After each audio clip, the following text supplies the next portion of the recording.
Pemirsa, kue buroncong telah menjadi salah satu kudapan legendaris asal Sulawesi Selatan. Jajanan bercita rasa manis dan gurih ini sangat nikmat untuk dimakan, apalagi saat musim penghujan, seperti sekarang ini.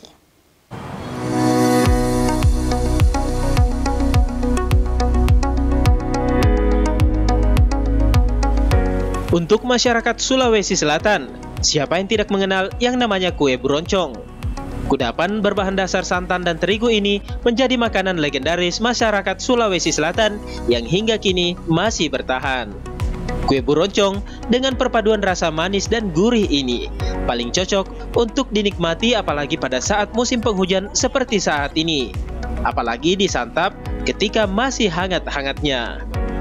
Siti Rabia, salah satu penjual kue buroncong yang berada di Jalan Letjen Hertasning, mengungkapkan saat musim penghujan menjadi keberkahan tersendiri. Pasalnya banyak masyarakat yang singgah untuk membeli kue buroncong jualannya. Ia mengaku ketika musim penghujan keuntungan yang didapatkan bisa sampai 2 kali lipat. Alhamdulillah lumayan bagus.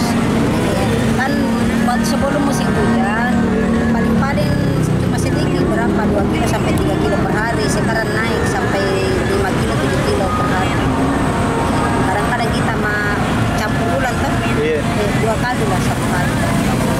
Berarti banyak pembeli Budi kalau musim penghujan nih? Iya, alhamdulillah lancar, banyak pembeli. Iya. Dengan berjualan pagi hingga sore hari, penghasilan yang didapatkan diakui Siti sudah dapat memenuhi kebutuhan keluarganya. Ardi Jaho, Celebes TV.